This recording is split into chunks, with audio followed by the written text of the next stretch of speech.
You are looking at Julian's pronunciation guide, where we look at how to pronounce better some of the most mispronounced words in the world, like this other curious word. But how do you say what you're looking for today?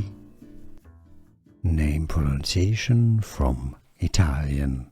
The name of a Italian fashion house based in Milan. They all are, and if you want to learn more names from Italian fashion, make sure to stay tuned. We've got tons more.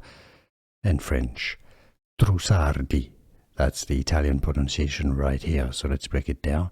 Trussardi. Now, if you cannot pronounce Italian perfectly, that's fine.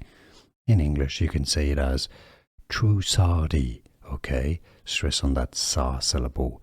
Trussardi. It's easy, and now you know. Here are more videos on how to pronounce more confusing words and names too many mispronounced. Like this video if you found it useful. I appreciate your support. I'll see you soon, and thanks for watching.